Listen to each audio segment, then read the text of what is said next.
பெருங்காய பொடி வந்து வீட்டில் எவ்வளோ ஈஸியாக சுலபமாக செய்யலாங்கிறது நம்ம இந்த வீடியோவில் போய் பார்க்கலாங்க. நம்ம இதை வந்து கட்டி பெருங்காயம் வாங்கிக்கலாம். கட்டி பெருங்காயம் வாங்கி நம்ம என்ன பண்ணணும்னா வடச்சட்டியில் வச்சு நல்லா வதக்கி எடுத்துக்கணும். நல்லா வதக்கி எடுக்கும்போது என்ன ஆகுனா அந்த கலர் கொஞ்சம் மாறி வரும்.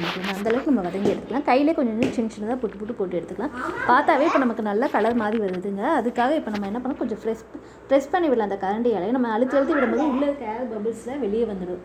அப்போ என்ன ஆகுனா நமக்கு நல்லா பொதிஞ்சு வரும். நமக்கு வந்து நல்லா பவுடர் பண்ணுறதுக்கு ஈஸியாக இருக்கும். நான் தட்டி கொடுக்குறேன். உள்ளே இருக்க அந்த ஈரம்லாம் வெளியே வந்து நல்லா ட்ரை ஆகுது. பார்த்திங்கன்னா இந்தளவு ட்ரை ஆகிடுச்சு.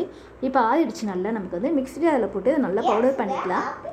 இந்த மாதிரி பவுடர் பண்ணும்போது என்னென்னா நல்லாயிருக்கும். நல்லா ஈவனாக இருக்கும். எல்லாமே பவுடர் பண்ணி நல்லா குழம்பு வைக்கிறதுக்கும் பொரியலுக்கு போடுறதுக்கு நல்லாயிருக்கும். நல்லா வாசனையாக இருக்கும். இது வந்து நம்ம கடையில் வந்து பவுடராக வாங்குறதோட கட்டி பெருங்காயம் வாங்கி வீட்டில் செய்யறதாங்க ரொம்ப சுலபமாக இருக்கும்.